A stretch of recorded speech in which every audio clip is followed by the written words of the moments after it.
ದ್ವಿತೀಯ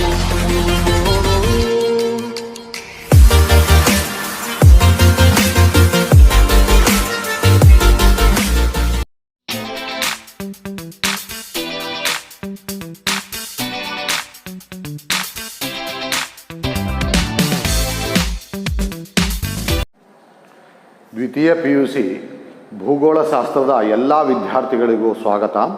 ನನ್ನ ಹೆಸರು ಡಾಕ್ಟರ್ ಪ್ರಸಾದ KL, ಸರ್ಕಾರಿ ಪದವಿ ಪೂರ್ವ ಕಾಲೇಜು, ಸಂತೇಮರಹಳ್ಳಿ, ಚಾಮರಾಜನಗರ ಜಿಲ್ಲೆ. ಇಲ್ಲಿ ಭೂಗೋಳಶಾಸ್ತ್ರದ ಉಪನ್ಯಾಸಕನಾಗಿ ಕರ್ತವ್ಯ ನಿರ್ವಹಿಸ್ತಾ ಇದ್ದೀನಿ. ವಿದ್ಯಾರ್ಥಿಗಳೇ, ಈಗಾಗಲೇ ನೀವು ಭೂಗೋಳಶಾಸ್ತ್ರ ದ್ವಿತೀಯ PUCಯಲ್ಲಿ ಎಲ್ಲ ವಿಷಯಗಳ ಬಗ್ಗೆ ವಿವಿಧ ತರಗತಿಗಳಲ್ಲಿ ನೀವು ವಿಷಯಗಳನ್ನು ತಿಳ್ಕೊಂಡು ನಂತರದಲ್ಲಿ ಅಂತಿಮವಾಗಿ ಈ ಒಂದು ನೀಲನಕಾಶೆ ಅಂದರೆ ದ್ವಿತೀಯ PUCಯ ಪರೀಕ್ಷೆ ತಯಾರಿ ಹಾಗೂ ಪರೀಕ್ಷೆಯ ಪ್ರಶ್ನೆ ಪತ್ರಿಕೆ ಹೇಗೆ ತಯಾರು ಮಾಡಲಾಗ್ತದೆ ಅನ್ನೋದಕ್ಕೆ ಇದೊಂದು ಬ್ಲೂ ಪ್ರಿಂಟ್ ಅಥವಾ ನೀಲನಕಾಶೆ ಬಹಳ ಉಪಯುಕ್ತವಾಗಿರ್ತಕ್ಕಂಥದ್ದು. ಇದನ್ನು ನೀವು ಹೆಚ್ಚಿಗೆ ತುಂಬ ಏನು ತಲೆ ಕೆಡಿಸ್ಕೋಬೇಕಾದ ಅವಶ್ಯಕತೆ ಇಲ್ಲ.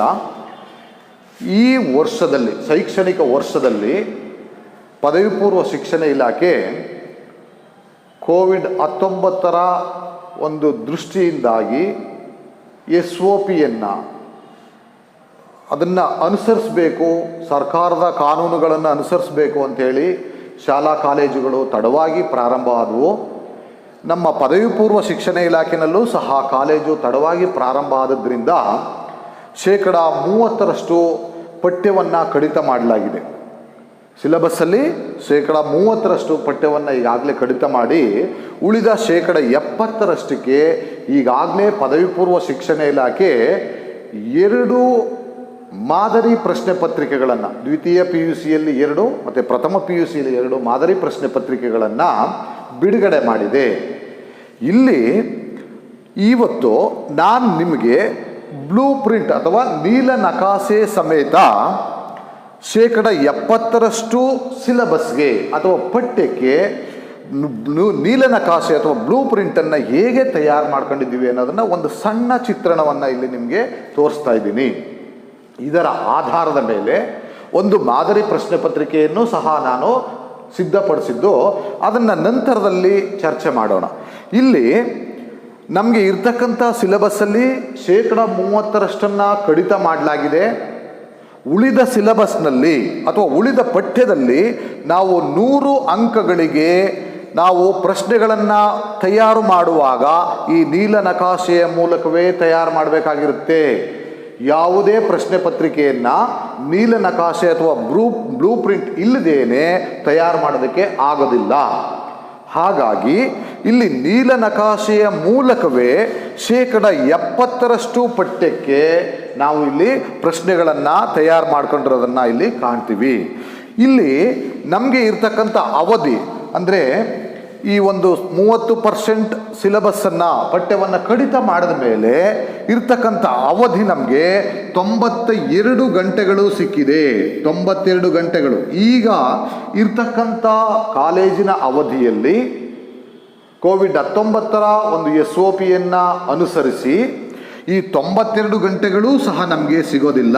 ಆದ್ದರಿಂದ ಈ ನೀಲನಕಾಶೆಯಲ್ಲಿ ಇರ್ತಕ್ಕಂಥ 92 ಗಂಟೆಗಳ ಅವಧಿಯನ್ನು ಇದನ್ನು ಅತ್ಯಂತ ಗಂಭೀರವಾಗಿ ಪರಿಗಣಿಸಬಾರದು. ಯಾಕೆ ಅಂದರೆ ಇರ್ತಕ್ಕಂಥ ಸಮಯದಲ್ಲಿ ನಾವು ಎಲ್ಲ ಸಿಲೆಬಸ್ಗಳನ್ನು ಅಂದರೆ ಕಡಿತಗೊಂಡು ಉಳಿದಿರ್ತಕ್ಕಂಥ ಎಲ್ಲ ಸಿಲೆಬಸ್ಗಳನ್ನು ನಾವು ಮುಗಿಸಲೇಬೇಕಾಗಿದೆ. ಅದನ್ನು ನಾವು ಮುಗಿಸ್ಬೇಕು. ಹಾಗಾಗಿ ಇದರ ಒಂದು ಅವಧಿ 92 ಗಂಟೆ ಕೆಲವರಿಗೆ ಸಿಗ್ಬೋದು, ಕೆಲವರಿಗೆ ಸಿಗದೇ ಇರ್ಬೋದು. ಈ 92 ಗಂಟೆ ಅನ್ನೋದನ್ನು ಗಂಭೀರವಾಗಿ ಪರಿಗಣಿಸಬೇಕಾದ ಅವಶ್ಯಕತೆ ಇಲ್ಲ. ಇಲ್ಲಿ ಉಳಿದ ಅಂಕಗಳು ಒಂದು ಪ್ರಶ್ನೆ ಪತ್ರಿಕೆಯಲ್ಲಿ ನಾವು ಮೊದಲನೇದಾಗಿ ಈ ಬ್ಲೂ ಪ್ರಿಂಟ್ ಮುಖಾಂತರ ಹೋಗೋದಾದರೆ ಬ್ಲೂ ಪ್ರಿಂಟ್ನಲ್ಲಿ ನೋಡಿ, ಕ್ರಮ ಸಂಖ್ಯೆ, ವಿಷಯ, ನಿಗದಿತ ಅವಧಿ. ಈ ನಿಗದಿತ ಅವಧಿಯಲ್ಲಿ ಕಡಿತಗೊಂಡಿರುವ ಪಠ್ಯವನ್ನು ಬಿಟ್ಟು ಅವಧಿಯನ್ನು ಸ್ವಲ್ಪ ಆಲ್ಟರ್ನೇಟ್ ಮಾಡ್ಕೊಂಡಿದ್ದೀನಿ. ಈ ಅವಧಿಯನ್ನು ಯಾರೂ ಸಹ ಗಂಭೀರವಾಗಿ ಪರಿಗಣಿಸಬೇಕಾದಿಲ್ಲ. ಯಾಕೆ ಅಂದರೆ ಸಮಯದ ಅಭಾವ ಇರೋದ್ರಿಂದ ಇದನ್ನು ಗಂಭೀರವಾಗಿ ಪರಿಗಣಿಸಬೇಕಾಗಿಲ್ಲ. ಇನ್ನು ಉಳಿದಂತಹ ಅಂಕಗಳು, ನಿಗದಿತ ಅಂಕಗಳು, ಈ ಅಂಕಗಳನ್ನು ಕಡಿತಗೊಂಡಿರುವ ಪಠ್ಯವನ್ನು ಹೊರತುಪಡಿಸಿ 70% ಉಳಿದಿರುವ ಪಠ್ಯಗಳಿಗೆ ಅನುಗುಣವಾಗಿ ಈ ಅಂಕಗಳನ್ನು ನಿಗದಿಪಡಿಸ್ಕೊಂಡಿದ್ದೀನಿ. ಇಲ್ಲಿ ಈ ನಿಗದಿಪಡಿಸಿಕೊಂಡಿರ್ತಕ್ಕಂಥ ಅಂಕಗಳು ಪ್ರತಿಯೊಂದು ಪ್ರಶ್ನೆ ಪತ್ರಿಕೆಗಳಿಗೂ ಬದಲಾಗಬಹುದು. ಪ್ರತಿಯೊಂದು ಪ್ರಶ್ನೆ ಪತ್ರಿಕೆಗಳಿಗೂ ಈ ಭೂಗೋಳಶಾಸ್ತ್ರದ ವಿಷಯ ತಜ್ಞರು ವಾರ್ಷಿಕ ಪರೀಕ್ಷಾ ಪ್ರಶ್ನೆ ಪತ್ರಿಕೆಗಳನ್ನು ಸಿದ್ಧಪಡಿಸುವಾಗ ತಮ್ಮದೇ ಆದಂತಹ ನೀಲನಕಾಶೆಯನ್ನು ರಚನೆ ಮಾಡ್ಕೊಂಡಿರ್ತಾರೆ. ಹಾಗಾಗಿ ಪ್ರತಿಯೊಂದು ಅಧ್ಯಾಯದಲ್ಲೂ ಸಹ ಅಂಕಗಳು ವ್ಯತ್ಯಾಸ ಆಗಬಹುದು. ಆದರೆ ಒಟ್ಟು ಅಂಕಗಳು ಪ್ರಶ್ನೆ ಪತ್ರಿಕೆಯಲ್ಲಿ 144 ಅಂಕಗಳೇ ಇರ್ತದೆ. ಅಂದರೆ ನೀವು 100 ಅಂಕಗಳಿಗೆ ಪ್ರಶ್ನೆ ಉತ್ತರವನ್ನು ಬರೀಬೇಕಾಗಿರ್ತದೆ. ಆದರೆ ಒಟ್ಟು ಪ್ರಶ್ನೆ ಪತ್ರಿಕೆಯಲ್ಲಿ 144 ಅಂಕಗಳೇ ಇರ್ತದೆ. ಆದರೆ ಪಠ್ಯ ಅಥವಾ ಅಧ್ಯಾಯಕ್ಕನುಗುಣವಾಗಿ ನಿಗದಿತ ಅಂಕಗಳು ಕೆಲವು ಸಂದರ್ಭದಲ್ಲಿ ಬದಲಾವಣೆಯಾಗ್ತವೆ. ಅಂದರೆ ಭೂಗೋಳಶಾಸ್ತ್ರದ ವಿಷಯ ತಜ್ಞರು ತಾವು ತಯಾರು ಮಾಡ್ತಕ್ಕಂಥ ನೀಲನಕಾಶೆಯ ಆಧಾರದ ಮೇಲೆ ಈ ಪಠ್ಯ ವಿಷಯದ ನಿಗದಿತ ಅಂಕಗಳೇನಾಗ್ತವೆ, ಇವು ಬದಲಾವಣೆ ಆಗ್ತವೆ. ಆದರೆ ಒಟ್ಟು ಅಂಕದಲ್ಲಿ ಯಾವುದೇ ಬದಲಾವಣೆ ಆಗೋದಿಲ್ಲ. 144 ಅಂಕಗಳು ಪ್ರಶ್ನೆ ಇದ್ದೇ ಇರ್ತವೆ. ಇದರಲ್ಲಿ ಜ್ಞಾನ, ಒಂದು ಜ್ಞಾನ, ಮತ್ತೊಂದು ಗ್ರಹಿಕೆ ಅಥವಾ ತಿಳುವಳಿಕೆ, ಅನ್ವಯ, ಕೌಶಲ, ಈ ಮುಖ್ಯ 4 ಆಯಾಮಗಳಿಗೆ ಪ್ರಶ್ನೆಗಳನ್ನು ಹಂಚಿಕೆ ಮಾಡಲಾಗಿರ್ತದೆ. ವಿದ್ಯಾರ್ಥಿ ಏನು ತಿಳ್ಕೊಂಡಿದ್ದಾನೆ, ಅವನು ಎಷ್ಟು ಗ್ರಹಿಕೆ ಮಾಡಿದ್ದಾನೆ, ಮತ್ತು ಅದನ್ನು ಹೇಗೆ ಅವನು ಅನ್ವಯ ಮಾಡ್ತಾನೆ, ಮತ್ತು ಅದನ್ನು ಒಂದು ಸ್ಕಿಲ್ ಅಥವಾ ಕೌಶಲ್ಯವನ್ನು ಹೇಗೆ ಬಳಸ್ತಾನೆ ಅನ್ನೋದನ್ನು ಅದರ ಆಧಾರದ ಮೇಲೆ ಈ ಪಠ್ಯಗಳಿಗೆ ಅನುಗುಣವಾಗಿ ಪ್ರಶ್ನೆಗಳನ್ನು ಸಿದ್ಧಪಡಿಸಲಾಗ್ತದೆ.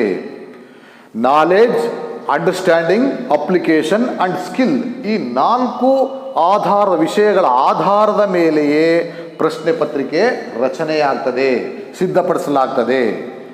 ಇಲ್ಲಿ ಜ್ಞಾನಕ್ಕೆ 1 ಅಂಕ ಮತ್ತು 2 ಅಂಕದ ಪ್ರಶ್ನೆಗಳಿರ್ತವೆ. ಗ್ರಹಿಕೆನಲ್ಲಿ 1 ಅಂಕ, 2 ಅಂಕ, 5 ಅಂಕ ಮತ್ತು 10 ಅಂಕದ ಪ್ರಶ್ನೆಗಳಿರ್ತವೆ. ಅಪ್ಲಿಕೇಶನ್ ಅಥವಾ ಅನ್ವಯದಲ್ಲಿ 2 ಅಂಕಗಳು ಅಥವಾ 5 ಅಂಕಗಳ ಪ್ರಶ್ನೆಗಳಿರ್ತವೆ. ಕೌಶಲದಲ್ಲಿ, ಸ್ಕಿಲ್ಲಲ್ಲಿ 5 ಅಥವಾ 10 ಅಂಕಗಳ ಪ್ರಶ್ನೆಗಳು ಸಾಮಾನ್ಯವಾಗಿ ಇರ್ತವೆ. ಈ ನೀಲನಕಾಶೆಯಲ್ಲಿ ಈ ಒಂದು ಬ್ಲೂ ಪ್ರಿಂಟ್ ನಾನು ತಯಾರು ಮಾಡಿರ್ತಕ್ಕಂಥ ಪ್ರಶ್ನೆ ಪತ್ರಿಕೆಯ ನೀಲನಕಾಶೆಯಾಗಿದೆ. ಅಂದರೆ ನಿಮಗೆ ಮಾದರಿ ಪ್ರಶ್ನೆ ಪತ್ರಿಕೆಯಾಗಿ ನಾನು ತಯಾರು ಮಾಡಿರ್ತಕ್ಕಂಥ, ಇಂದಿನ ತರಗತಿಯಲ್ಲಿ ಚರ್ಚೆ ಮಾಡ್ತಕ್ಕಂಥ ಪ್ರಶ್ನೆ ಪತ್ರಿಕೆಯ ಮಾದರಿ ಪ್ರಶ್ನೆ ಪತ್ರಿಕೆಯ ನೀಲನಕಾಶೆಯಾಗಿದೆ. ಇದೇ ನೀಲನಕಾಶೆ ಉಳಿದ ಎಲ್ಲ ಪ್ರಶ್ನೆ ಪತ್ರಿಕೆಗಳಿಗೂ ಅನ್ವಯ ಆಗೋದಿಲ್ಲ. ಯಾಕೆ ಅಂತ ಹೇಳಿದ್ರೆ, ಪ್ರತಿಯೊಬ್ಬ ಭೂಗೋಳಶಾಸ್ತ್ರದ ವಿಷಯ ತಜ್ಞರು ತಮ್ಮದೇ ಆದಂತಹ ಒಂದು ಜ್ಞಾನದಲ್ಲಿ ವಿಧ ವಿಧವಾದಂತಹ ಪ್ರಶ್ನೆ ಪತ್ರಿಕೆಗಳನ್ನು ತಯಾರು ಮಾಡ್ತಾರೆ. ಅದರ ಹಿಂದೆ ವಿಭಿನ್ನವಾದಂತಹ ನೀಲನಕಾಶೆಗಳು ರಚನೆಯಾಗಿರ್ತವೆ. ಈ ನೀಲನಕಾಶೆಯ ಆಧಾರದ ಮೇಲೆ ಮುಂದೆ ಪ್ರಶ್ನೆ ಪತ್ರಿಕೆಯನ್ನು ತಯಾರು ಮಾಡಲಾಗ್ತದೆ. ವಿದ್ಯಾರ್ಥಿಗಳೇ, ಇಲ್ಲಿ ನಾವು ಕಡಿತಗೊಂಡಿರ್ತಕ್ಕಂಥ ಪಠ್ಯ ವಿಷಯಗಳಿಗೆ ಅನುಗುಣವಾಗಿ ನಾವು ನಿಗದಿಪಡಿಸಿರ್ತಕ್ಕಂಥ ಅಂಕಗಳು ಇಲ್ಲಿ ಇರ್ತವೆ. ಅದಕ್ಕೆ ಆಧಾರದ ಮೇಲೆ ಪ್ರಶ್ನೆಗಳನ್ನು ನಾವು ಇಲ್ಲಿ ಕೊಟ್ಕೊಂಡಿದ್ದೀವಿ. ವಿದ್ಯಾರ್ಥಿಗಳೇ, ಈ ಒಂದು ಬ್ಲೂ ಪ್ರಿಂಟ್ ಅಥವಾ ನೀಲನಕಾಶೆಯ ಆಧಾರದ ಮೇಲೆ ಒಂದು ಮಾದರಿ ಪ್ರಶ್ನೆ ಪತ್ರಿಕೆಯನ್ನು ಇಲ್ಲಿ ಚರ್ಚೆ ಮಾಡೋಣ. ಪ್ರಶ್ನೆ ಪತ್ರಿಕೆ ಅಂದರೆ ಪರೀಕ್ಷಾ ಸಮಯ 3 ಗಂಟೆ 15 ನಿಮಿಷ ಇರ್ತದೆ. ಈ 15 ನಿಮಿಷ, ಮೊದಲ 15 ನಿಮಿಷ ಪ್ರಶ್ನೆ ಪತ್ರಿಕೆಯನ್ನು ಕೊಟ್ಟ ಮೇಲೆ ನೀವು ಓದೋದಕ್ಕೆ ಇರ್ತದೆ. ಉಳಿದ 3 ಗಂಟೆ ನಿಮಗೆ ಉತ್ತರವನ್ನು ಬರೆಯೋದಕ್ಕೆ ಸಮಯ ಅವಕಾಶ 3 ಗಂಟೆ ಇರ್ತದೆ. ಇದರಲ್ಲಿ ನೀವು 100 ಅಂಕಗಳಿಗೆ ಮಾತ್ರ ನೀವು ಉತ್ತರವನ್ನು ಬರೀಬೇಕಾಗಿರ್ತದೆ. ಇದಕ್ಕೆ ಸೂಚನೆಗಳು, ಪ್ರಶ್ನೆ ಪತ್ರಿಕೆಯಲ್ಲಿ ಇರ್ತಕ್ಕಂಥ ಸೂಚನೆಗಳನ್ನು ಸಾಮಾನ್ಯವಾಗಿ ನೀವು ಗಮನಿಸಬೇಕಾಗಿರ್ತದೆ. ಆನ್ಸರ್ ಆಲ್ ದ ಕ್ವಶನ್ಸ್, ಎಲ್ಲ ಪ್ರಶ್ನೆಗಳಿಗೂ ಉತ್ತರಿಸಿ. Draw a diagram and map wherever necessary, ಅವಶ್ಯವಿದ್ದೆಡೆ ಡಯಾಗ್ರಾಮ್, ಗ್ರಾಫ್ ಮತ್ತು ನಕಾಶೆಯನ್ನು ಬರೆಯಿರಿ. 3ನೇ ಸೂಚನೆ, alternative questions or question number 39, 38 and 39 are given for blind candidates at the end of question papers as same question 37, 38 and 39. ಅಂದರೆ ವಿಶೇಷ ಚೇತನ ವಿದ್ಯಾರ್ಥಿಗಳಿಗೆ ಮುಖ್ಯ 37, 38, 39ರ ಪ್ರಶ್ನೆಯ ಬದಲಾಗಿ ಪ್ರಶ್ನೆ ಪತ್ರಿಕೆಯ ಕೊನೆಯಲ್ಲಿ ಅದೇ 37, 38, 39ರ ಸಂಖ್ಯೆಯ ಬೇರೆ ಪ್ರಶ್ನೆಗಳನ್ನು ಕೊಟ್ಟಿರಲಾಗುತ್ತೆ. ಇವುಗಳಿಗೆ ಅವರು ಸವಿವರಣವಾಗಿ ವಿವರಣೆಗಳನ್ನು ಬರೀಬೇಕಾಗಿರ್ತದೆ. ವಿದ್ಯಾರ್ಥಿಗಳೇ, ಮೊದಲನೇ ಮೇನ್ 1 ಅಂಕದ ಪ್ರಶ್ನೆಗಳು, ಇವುಗಳನ್ನು ನೋಡ್ತಾ ಹೋಗೋಣ. Answer the following questions in 1 word or A sentence. ಈ ಕೆಳಗಿನ ಪ್ರಶ್ನೆಗಳಿಗೆ ಒಂದು ಪದ ಅಥವಾ ಒಂದು ವಾಕ್ಯದಲ್ಲಿ ಉತ್ತರಿಸಿ ಅಂತೇಳಿ. ಮೊದಲನೇ ಪ್ರಶ್ನೆ, who is the father of human geography? ಮಾನವ ಭೂಗೋಳಶಾಸ್ತ್ರದ ಪಿತಾಮಹ ಯಾರು? ಫ್ರೆಡ್ರಿಕ್ ರ್ಯಾಟ್ಜೆಲ್ ಮಾನವ ಭೂಗೋಳಶಾಸ್ತ್ರದ ಪಿತಾಮಹ. ಎರಡನೇ ಪ್ರಶ್ನೆ, which continent has highest growth of population? ಯಾವ ಖಂಡವು ಅತಿ ಹೆಚ್ಚು ಜನಸಂಖ್ಯಾ ಬೆಳವಣಿಗೆಯನ್ನು ಹೊಂದಿದೆ?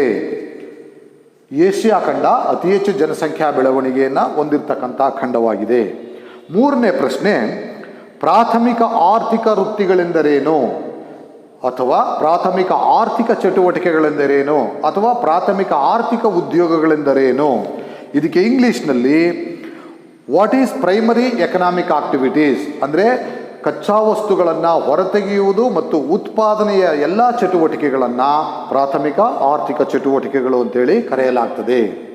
ನಾಲ್ಕನೇ ಪ್ರಶ್ನೆ, which is the largest megacity in the world?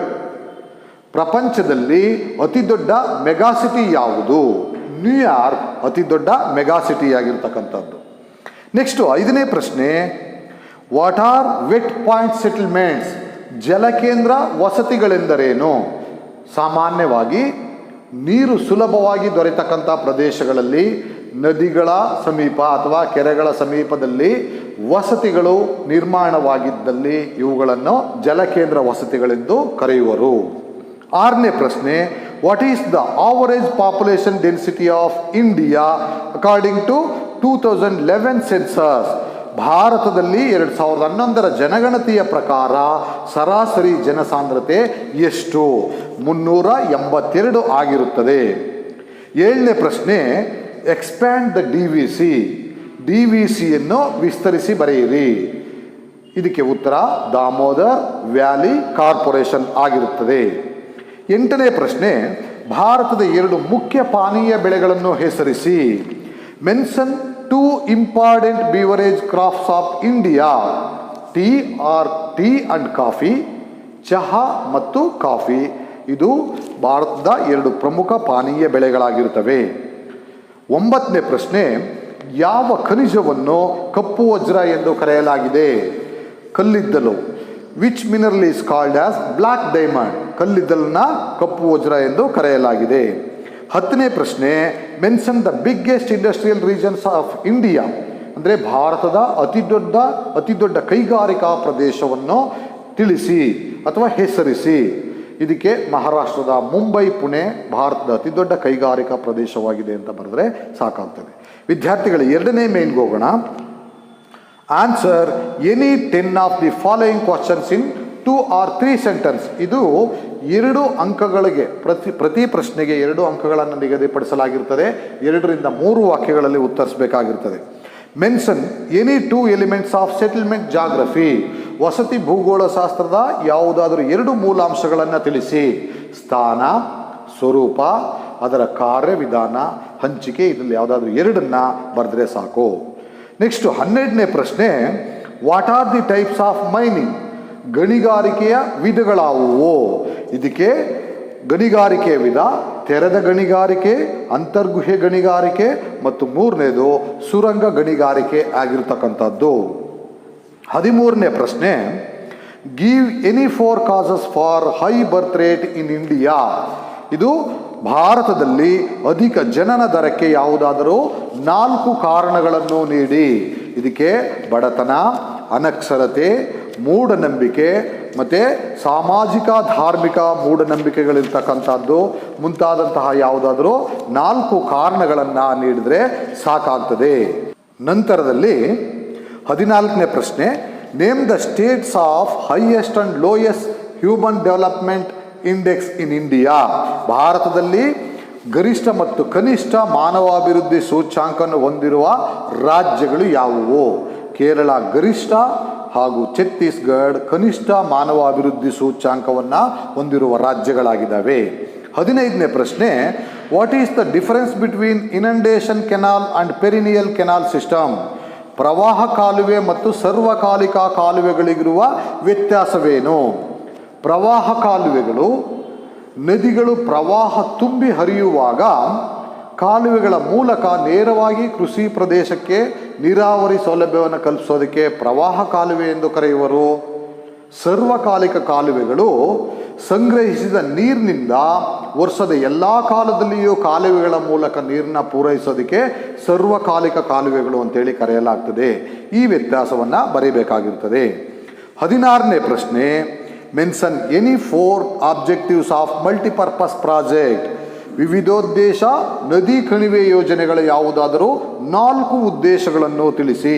ಅಂದರೆ ಪ್ರವಾಹವನ್ನು ನಿಯಂತ್ರಣ ಮಾಡೋದು, ಅಥವಾ ಮಣ್ಣಿನ ಸಂರಕ್ಷಣೆಯನ್ನು ಕಾಪಾಡೋದು, ಜಲವಿದ್ಯುತ್ತನ್ನು ಪೂರೈಕೆ ಮಾಡೋದು, ಕೃಷಿ ಬೆಳೆಗಳಿಗೆ ನೀರನ್ನ ಪೂರೈಕೆ ಮಾಡೋದು, ಕುಡಿಯುವ ನೀರನ್ನ ಪೂರೈಕೆ ಮಾಡೋದು ಮುಂತಾದಂತಹ ಹಲವಾರು ಉದ್ದೇಶಗಳಿದ್ದಾವೆ. ಇದರಲ್ಲಿ ಯಾವುದಾದ್ರೂ 4 ಬರೆದ್ರೆ ಸಾಕಾಗಿರ್ತದೆ ವಿದ್ಯಾರ್ಥಿಗಳೇ. ನೆಕ್ಸ್ಟು 17ನೇ ಪ್ರಶ್ನೆ, name the varieties of wheat in India. ಭಾರತದಲ್ಲಿ ಗೋಧಿಯ ಪ್ರಭೇದಗಳನ್ನು ಹೆಸರಿಸಿ. ಭಾರತದಲ್ಲಿ ಬೆಳೀತಕ್ಕಂಥ ಗೋಧಿಯಲ್ಲಿ ಬ್ರೆಡ್ ಗೋಧಿ, ಮಕರೋನಿ ಗೋಧಿ, ಎಮ್ಮರ್ ಗೋಧಿ ಹಾಗೂ ಭಾರತದ ಕುಬ್ಜ ಗೋಧಿ ಅಂತೇಳಿ 4 ವಿಧಗಳಿವೆ. ಇವುಗಳನ್ನು ಹೆಸರಿಸಬೇಕು. ನಂತರ 18ನೇ ಪ್ರಶ್ನೆ, black soil is quite suitable for cotton cultivation. Why? ಕಪ್ಪು ಮಣ್ಣು ಹತ್ತಿಯ ಬೇಸಾಯಕ್ಕೆ ಹೆಚ್ಚು ಸೂಕ್ತವಾದುದು ಏಕೆ? ಏಕೆಂದರೆ ಕಪ್ಪು ಮಣ್ಣು ದೀರ್ಘಕಾಲ ನೀರನ್ನ ಅಥವಾ ತೇವಾಂಶವನ್ನು ಹಿಡಿದಿಟ್ಕೊಳ್ಳೋದ್ರಿಂದ ಹತ್ತಿಯ ಬೆಳೆಗೆ ಹೆಚ್ಚು ಸೂಕ್ತವಾಗಿರ್ತಕ್ಕಂಥದ್ದು. 19ನೇ ಪ್ರಶ್ನೆ, ಮುಂಬೈ ನಗರವನ್ನು ಭಾರತದ ಮ್ಯಾಂಚೆಸ್ಟರ್ ಎಂದು ಕರೆಯಲು ಕಾರಣವೇನು? Why Mumbai is known as Manchester of India. ಅಂದರೆ ಮುಂಬೈನಲ್ಲಿ ಅತಿ ಹೆಚ್ಚು ಹತ್ತಿಬಟ್ಟೆ ಕೈಗಾರಿಕೆಗಳು ಸ್ಥಾಪನೆಯಾಗಿರೋದ್ರಿಂದಾಗಿ ಮುಂಬೈಯನ್ನು ಭಾರತದ ಮ್ಯಾಂಚೆಸ್ಟರ್ ಎಂದು ಕರೆಯಲಾಗಿದೆ. ನಂತರ 20ನೇ ಪ್ರಶ್ನೆ, ಕಬ್ಬಿನ ಉಪ ಉತ್ಪನ್ನಗಳಾವುವು ತಿಳಿಸಿ. Mention the uses of by products of sugar cane. ಇಲ್ಲಿ ಕಬ್ಬಿನ ಉಪ ಉತ್ಪನ್ನಗಳಲ್ಲಿ ಸಿಪ್ಪೆ ಮತ್ತು ಕಾಕಂಬಿ ಈ 2 ಉಪ ಉತ್ಪನ್ನಗಳನ್ನು ವಿವಿಧ ಉದ್ದೇಶಗಳಿಗಾಗಿ ಬಳಕೆ ಮಾಡೋದರಿಂದಾಗಿ 2 ಉಪ ಉತ್ಪನ್ನಗಳು ಬಹಳ ಪ್ರಮುಖವಾಗಿದ್ದಾವೆ. 21ನೇ ಪ್ರಶ್ನೆ, mention the 3 important railway gauges. Railway ಗೇಜಿನ 3 ವಿಧಗಳಾವುವು? ಬ್ರಾಡ್ ಗೇಜ್, ಮೀಟರ್ ಗೇಜ್ ಹಾಗೂ ನ್ಯಾರೋ ಗೇಜ್ 3 ವಿಧಗಳಾಗಿದ್ದಾವೆ. 22ನೇ ಪ್ರಶ್ನೆ, ಭಾರತದ ವಾಯು ಸಾರಿಗೆಯ ಪ್ರಾಮುಖ್ಯತೆಯನ್ನು ತಿಳಿಸಿ. State the significance of air transport in India. ವಾಯು ಸಾರಿಗೆ ಅತ್ಯಂತ ವೇಗವಾದ ಸಾರಿಗೆಯಾಗಿದ್ದು ನೈಸರ್ಗಿಕ ವಿಪತ್ತುಗಳುಂಟಾದ ಪ್ರದೇಶದಲ್ಲಿ ಪರಿಹಾರವನ್ನು ಕಲ್ಪಿಸಲು, ಯುದ್ಧ ಸಂದರ್ಭದಲ್ಲಿ ಹಾಗೂ ಕೆಲವು ಬೇಗ ಹಾಳಾಗ್ತಕ್ಕಂಥ ವಸ್ತುಗಳನ್ನು ಒಂದು ಪ್ರದೇಶದಿಂದ ಮತ್ತೊಂದು ಪ್ರದೇಶಕ್ಕೆ ಕೊಂಡೊಯ್ಯಲು ಮತ್ತು ಕೆಲವು ಬೆಲೆ ಬಾಳುವಂತಹ ವಸ್ತುಗಳನ್ನು ಕೊಂಡೊಯ್ಯಲು ಸಾಮಾನ್ಯವಾಗಿ ವಾಯು ಸಾರಿಗೆಯನ್ನು ಬಳಕೆ ಮಾಡಲಾಗ್ತದೆ. ವಿದ್ಯಾರ್ಥಿಗಳೇ, 3ನೇ ಮೇನ್ನಲ್ಲಿ answer any 8 of the following questions in 25 to 30 sentences. ಈ ಪ್ರಶ್ನೆಗಳು 5 ಅಂಕದ ಪ್ರಶ್ನೆಗಳಾಗಿದ್ದು ಯಾವುದಾದ್ರೂ 8 ಪ್ರಶ್ನೆಗಳಿಗೆ ಉತ್ತರಿಸಬೇಕಾಗಿರ್ತದೆ. Describe the branches of human geography. 23ನೇ ಪ್ರಶ್ನೆ, describe the branches of human geography. ಮಾನವ ಭೂಗೋಳಶಾಸ್ತ್ರದ ಶಾಖೆಗಳನ್ನು ವಿವರಿಸಿ. ಅದರಲ್ಲಿ ಆರ್ಥಿಕ ಭೂಗೋಳಶಾಸ್ತ್ರ, ರಾಜಕೀಯ ಭೂಗೋಳಶಾಸ್ತ್ರ, ನಗರ ಭೂಗೋಳಶಾಸ್ತ್ರ, ಸಾಮಾಜಿಕ ಮತ್ತು ಸಾಂಸ್ಕೃತಿಕ ಭೂಗೋಳಶಾಸ್ತ್ರ, ವಸತಿ ಭೂಗೋಳಶಾಸ್ತ್ರ ಮುಂತಾದ ಶಾಖೆಗಳನ್ನು ವಿವರಿಸಬೇಕಾಗ್ತದೆ. 24ನೇ ಪ್ರಶ್ನೆ, discuss the distribution of population in the world. ಅಂದರೆ ಪ್ರಪಂಚದ ಜನಸಂಖ್ಯಾ ಹಂಚಿಕೆಯನ್ನು ವಿವರಿಸಿ ಅಂತೇಳಿ ಅಥವಾ ಚರ್ಚಿಸಿ ಅಂತೇಳಿ ಈ ಪ್ರಶ್ನೆ ಇದೆ. ಇದರಲ್ಲಿ ಅಧಿಕ ಜನಸಾಂದ್ರತಾ ಪ್ರದೇಶ, ಮಧ್ಯಮ ಜನಸಾಂದ್ರತಾ ಪ್ರದೇಶ ಹಾಗೂ ಕಡಿಮೆ ಜನಸಾಂದ್ರತಾ ಪ್ರದೇಶಗಳನ್ನು ವಿವರಿಸಬೇಕಾಗ್ತದೆ. 25ನೇ ಪ್ರಶ್ನೆ, explain the stages of demographic cycle. ಅಂದರೆ ಜನಸಂಖ್ಯಾ ಆವರ್ತದ ಹಂತಗಳನ್ನು ಇದರಲ್ಲಿ ವಿವರಿಸಬೇಕಾಗ್ತದೆ. 25ನೇ ಪ್ರಶ್ನೆಯಲ್ಲಿ ಸ್ಥಿರ ಜನಸಂಖ್ಯಾ ಹಂತ, ಜನಸಂಖ್ಯಾ ವೃದ್ಧಿ ಆರಂಭದ ಹಂತ, ವಿಸ್ತಾರಗೊಳ್ಳುತ್ತಿರುವ ಹಂತ, ಕಡಿಮೆ ಸ್ಥಿರತೆಯ ಹಂತ ಮತ್ತು ಇಳಿಕೆಯ ಹಂತ ಅಂತೇಳಿ 5 ಹಂತಗಳಿದ್ದಾವೆ. ಈ ಹಂತಗಳನ್ನು ವಿವರಿಸಬೇಕಾಗ್ತದೆ. 26ನೇ ಪ್ರಶ್ನೆ, ಪ್ರಪಂಚದಲ್ಲಿ ಪ್ರಾಣಿ ಸಾಕಾಣಿಕೆಯನ್ನು ಕುರಿತು ಬರೆಯಿರಿ. Explain the animal rearing in the world. ಪ್ರಾಣಿ ಸಾಕಾಣಿಕೆ, ಇಂದಿಗೂ ಸಹ ಕೆಲವು ಬುಡಕಟ್ಟು ಜನರು ಪ್ರಾಣಿ ಸಾಕಾಣಿಕೆಯಲ್ಲಿ ತೊಡಗಿದ್ದಾರೆ. ಅದರಲ್ಲಿ ನೈಜೀರಿಯಾದ ಫುಲಾನಿ ಮತ್ತು ಮಸಾಯಿ ಜನಾಂಗ ಮತ್ತು ಬೆಡುಯಿನ್ ಜನಾಂಗ, ಇವುಗಳು ಇಂದಿಗೂ ಸಹ ಪ್ರಾಣಿ ಸಾಕಾಣಿಕೆಯನ್ನು ಮಾಡ್ತಾರೆ. ಅದಲ್ಲದೆ ಪ್ರಪಂಚದ ಕೆಲವು ಪ್ರಸಿದ್ಧ ಹುಲ್ಲುಗಾವಲುಗಳು, ಇವುಗಳನ್ನು ವಿವರಿಸಿ ಬರೀಬೇಕಾಗ್ತದೆ. ನಂತರ 27ನೇ ಪ್ರಶ್ನೆ, ಗ್ರಾಮೀಣ ವಸತಿಗಳ ಮಾದರಿಗಳನ್ನು ಕುರಿತು ವಿವರಿಸಿ. Describe the patterns of rural settlements.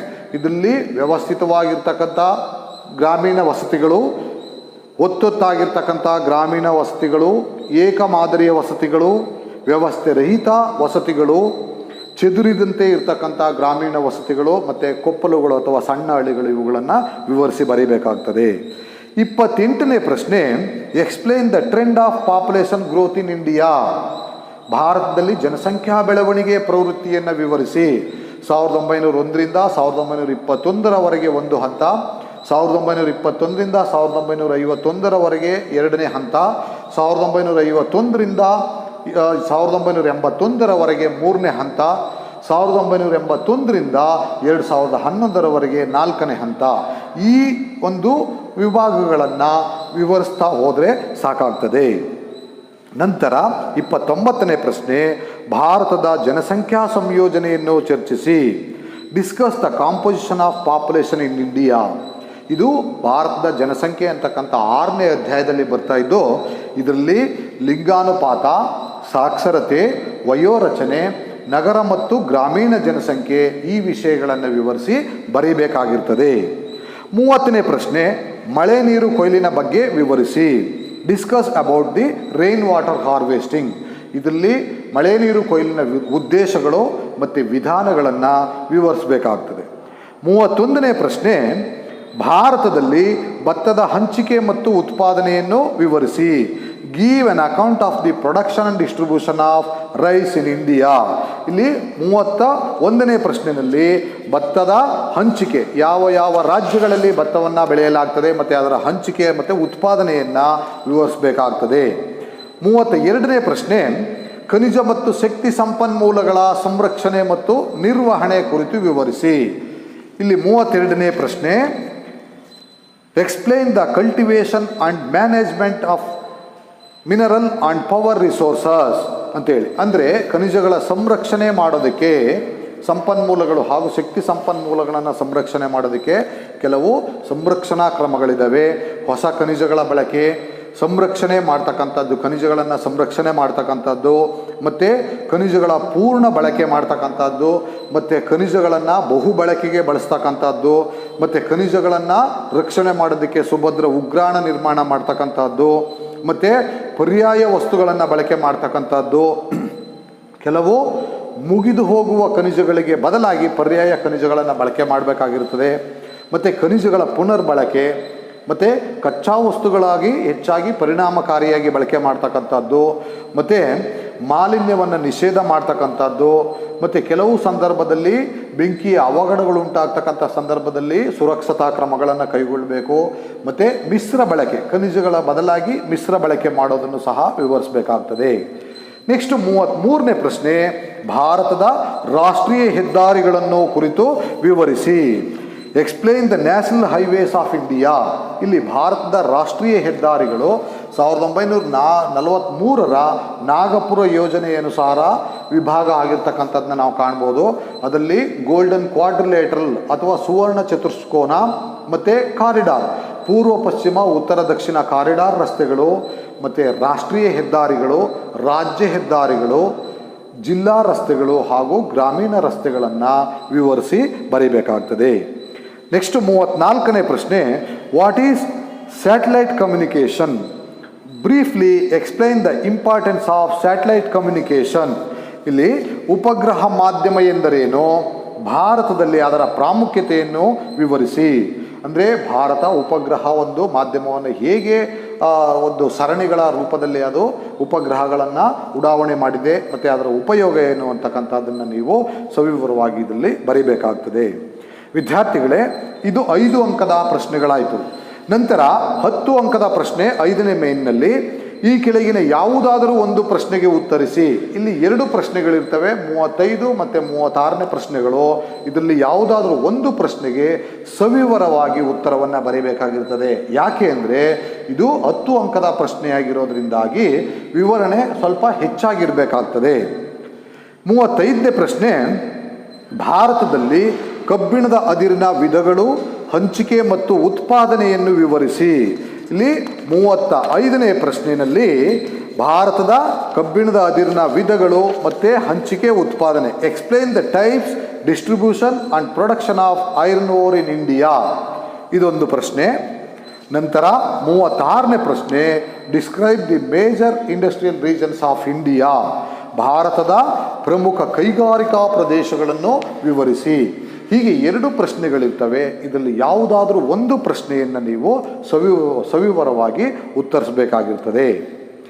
ನಂತರ 6ನೇ ಮೇನ್, ಇದು ಸಂಪೂರ್ಣವಾಗಿ ಕೌಶಲ್ಯಕ್ಕೆ ಒಂದು ಮೀಸಲಾಗಿರ್ತಕ್ಕಂಥ ಪ್ರಶ್ನೆಗಳಾಗಿರ್ತವೆ. ಇದರಲ್ಲಿ 10 ಅಂಕದ 3 ಪ್ರಶ್ನೆಗಳಿರ್ತವೆ. ಇದರಲ್ಲಿ ಯಾವುದಾದ್ರೂ 2 ಪ್ರಶ್ನೆಗಳನ್ನು ನೀವು ಉತ್ತರಿಸಬೇಕಾಗಿರ್ತದೆ. ಕೆಲವು ಸಂದರ್ಭದಲ್ಲಿ ಯಾವುದಾದರೂ 2 ಪ್ರಶ್ನೆಗಳು ಅಂತೇಳಿ ಕೊಟ್ಟಿರ್ತಾರೆ. ಮತ್ತು ಕೆಲವು ಸಂದರ್ಭದಲ್ಲಿ ವೃತ್ತಾಲೇಖವನ್ನು ಕಡ್ಡಾಯ ಕಂಪಲ್ಸರಿ ಬರೀಬೇಕು ಅಂತೇಳಿ ಕೊಟ್ಟಿರಲಾಗಿರ್ತದೆ.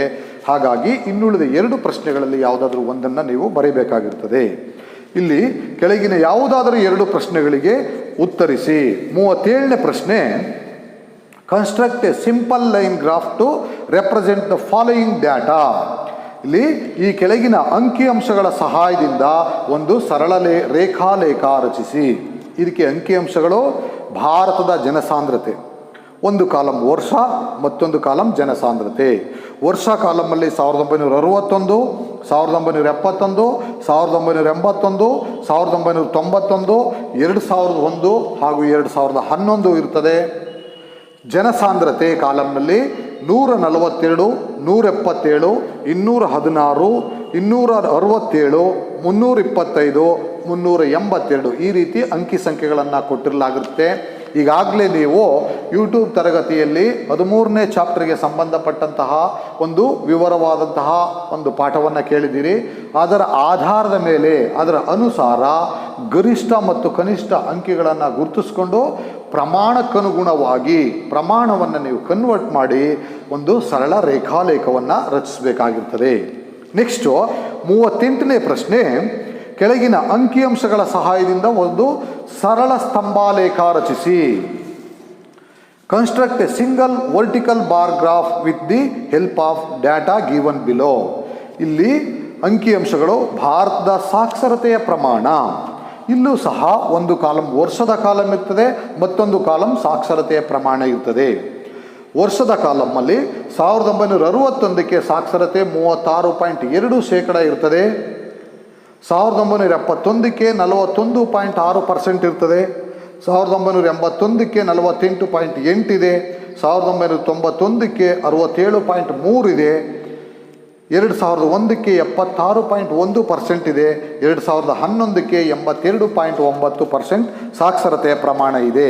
ಇದಕ್ಕೂ ಸಹ ಗರಿಷ್ಠ ಮತ್ತು ಕನಿಷ್ಠ ಮೌಲ್ಯಗಳನ್ನು ಕಂಡುಹಿಡ್ಕೊಂಡು ಆನಂತರ ಪ್ರಮಾಣದ ಆಧಾರದ ಮೇಲೆ ಲಂಬ ಸ್ತಂಭ ರೇಖಾಲೇಖವನ್ನು ನೀವು ರಚನೆ ಮಾಡಬೇಕಾಗಿರ್ತದೆ. ವಿದ್ಯಾರ್ಥಿಗಳೇ, 39ನೇ ಪ್ರಶ್ನೆ, ಕೆಳಗಿನ ಅಂಕಿ ಅಂಶಗಳ ಸಹಾಯದಿಂದ ಒಂದು ವೃತ್ತಾಲೇಖ ರಚಿಸಿ. ಇದಕ್ಕೆ construct a pie diagram by using the following data. Pie diagram ಅಥವಾ ವೀಲ್ ಡಯಾಗ್ರಾಮ್. ಇದರಲ್ಲಿ ಅಂಕಿ ಸಂಖ್ಯೆಗಳು ಭಾರತದ ರೈಲ್ವೆ ಗೇಜುಗಳ ವಿಧಗಳು. ಇದು ಉದಾಹರಣೆಗೆ ಮಾದರಿ ಪ್ರಶ್ನೆ ಪತ್ರಿಕೆಯಲ್ಲಿ ಇದನ್ನು ಒಂದು ವಿಧಗಳನ್ನು ತಗೊಂಡಿರ್ತಕ್ಕಂಥದ್ದು. ವಿಧಗಳು ಒಂದು ಕಾಲಮ್ ಹಂಚಿಕೆ, broad gauge 86%, metre gauge 10%, narrow gauge 4% ಹಂಚಿಕೆಯಾಗಿದ್ದು ಒಟ್ಟು 100 ಮೊತ್ತ ಆಗಿರುತ್ತದೆ. ಇದಕ್ಕೆ ಇರ್ತಕ್ಕಂಥ ಸೂತ್ರವನ್ನು ಬಳಸ್ಕೊಂಡು ಅಂದರೆ ಒಟ್ಟು ಮೊತ್ತ ಡಿವೈಡೆಡ್ ಬೈ ವೈಯಕ್ತಿಕ ಮೊತ್ತ ಇಂಟು 360 ಎಂಬುವ ಸೂತ್ರವನ್ನು ಬಳಸ್ಕೊಂಡು ಈ ಸೂತ್ರದ ಆಧಾರದ ಮೇಲೆ ಡಿಗ್ರೀಸನ್ನು ಕಂಡುಹಿಡ್ಕೊಂಡು ವೃತ್ತಾಲೇಖವನ್ನು ನೀವು ರಚನೆ ಮಾಡಬೇಕಾಗ್ತದೆ. ಇದಿಷ್ಟು ವಿದ್ಯಾರ್ಥಿಗಳೇ 39 ಪ್ರಶ್ನೆಗಳಾಗಿರ್ತಕ್ಕಂಥದ್ದು. ಇನ್ನು ಕೊನೆಯಲ್ಲಿ ವಿಶೇಷ ಚೇತನ ವಿದ್ಯಾರ್ಥಿಗಳಿಗೆ ಮಾತ್ರ, ಓನ್ಲಿ ಫಾರ್ ಬ್ಲೈಂಡ್ ಸ್ಟೂಡೆಂಟ್ಸ್ ಅಥವಾ only for specially abled students ಅಂತೇಳಿ ಕೊಟ್ಟಿರ್ತಾರೆ. ಇದರಲ್ಲಿ 37, 38, 39 ಪ್ರಶ್ನೆಗಳೇ ಇರ್ತದೆ. ಈ ಒಂದು ಪ್ರಶ್ನೆಗಳನ್ನು ನೀವು ಉತ್ತರ ಬರೆಯೋ ಹಾಗಿಲ್ಲ. ಈ ಪ್ರಶ್ನೆಗಳಿಗೆ ವಿಶೇಷ ಚೇತನ ವಿದ್ಯಾರ್ಥಿಗಳು ಮಾತ್ರ ಉತ್ತರ ಬರೆಯಬೇಕಾಗಿರ್ತದೆ. ನೀವು ಸ್ಕಿಲ್ ಅಥವಾ ಕೌಶಲ್ಯ ಆಧಾರಿತ 37, 38, 39ನೇ ಪ್ರಶ್ನೆಗಳನ್ನೇ ಆಯ್ಕೆ ಮಾಡ್ಕೋಬೇಕಾಗಿರ್ತದೆ. ಅದರಲ್ಲಿ ಯಾವುದಾದ್ರೂ 2 ಬರೆಯಬೇಕಾಗಿರ್ತದೆ. ಇಲ್ಲಿ ವಿಶೇಷ ಚೇತನ ವಿದ್ಯಾರ್ಥಿಗಳಿಗೆ 5ನೇ ಮೇನ್ ಹಾಗೇ ಇರ್ತದೆ. Answer any 2 of the following questions. ಅಂದರೆ 2 ಪ್ರಶ್ನೆಗಳು ತಲಾ 10 ಅಂಕಗಳನ್ನು ಹೊಂದಿರ್ತವೆ. ಇಲ್ಲಿ 3 ಪ್ರಶ್ನೆಗಳಿರ್ತವೆ. 37ನೇ ಪ್ರಶ್ನೆ, mention the difference between primary and secondary data. ಅಂದರೆ ಪ್ರಾಥಮಿಕ ಮತ್ತು ದ್ವಿತೀಯ ಅಂಕಿಅಂಶಗಳ ನಡುವೆ ಇರುವ ವ್ಯತ್ಯಾಸಗಳನ್ನು ತಿಳಿಸಿ. ಇದರಲ್ಲಿ ಪ್ರಾಥಮಿಕ ಮೂಲಗಳು ಮತ್ತು ದ್ವಿತೀಯ ಮೂಲಗಳು, ಪ್ರಕಟಿತ ಮೂಲಗಳು, ಅಪ್ರಕಟಿತ ಮೂಲಗಳು ಅಂತೇಳಿ ಹಲವಾರು ಮಾಹಿತಿಯನ್ನು ಇದರಲ್ಲಿ ಕೊಡಲಾಗಿದೆ. ಲೇಖನಗಳು, ಸಂಶೋಧನಾ ಲೇಖನಗಳು, ಹೀಗೆ ಸಾಕಷ್ಟು ಮಾಹಿತಿ ಇದೆ. ಇದನ್ನು ವಿವರಿಸಿ ಬರೆಯಬೇಕಾಗ್ತದೆ. 38ನೇ ಪ್ರಶ್ನೆ, GISನ ಭಾಗಗಳನ್ನು ಇದು ಸಹ GISನ ಭಾಗಗಳು ಮತ್ತು GISನ ಉಪಯೋಗ ಇದು ಸಹ ಸವಿವರವಾಗಿ ನೋಟ್ಸಲ್ಲಿ ಇರ್ತದೆ. 39ನೇ ಪ್ರಶ್ನೆ, write about the vector and raster methods.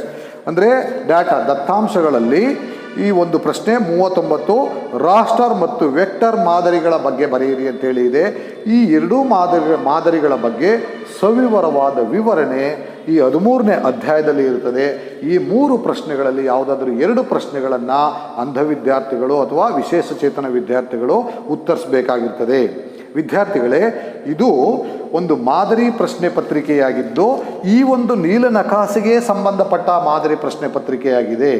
ಈಗಾಗಲೇ ಪದವಿ ಪೂರ್ವ ಶಿಕ್ಷಣ ಇಲಾಖೆ 2 ಪ್ರಶ್ನೆ ಪತ್ರಿಕೆಗಳನ್ನು ಮಾದರಿ ಪ್ರಶ್ನೆ ಪತ್ರಿಕೆಗಳಾಗಿ ಬಿಡುಗಡೆ ಮಾಡಿದೆ. ಈ ಪ್ರಶ್ನೆ ಪತ್ರಿಕೆಗಳನ್ನು ನೀವು ಬಿಡಿಸೋದ್ರ ಮುಖಾಂತರ, ಉತ್ತರಗಳನ್ನು ಬರ್ಕೊಳ್ಳೋದ್ರ ಮುಖಾಂತರ ನಿಮಗೆ ಮುಂದಿನ ಅಭ್ಯಾಸಕ್ಕೆ ತುಂಬ ಸರಳ ಆಗ್ತದೆ ಅಂತೇಳಿ ಭಾವಿಸ್ತೀನಿ. ಧನ್ಯವಾದಗಳು.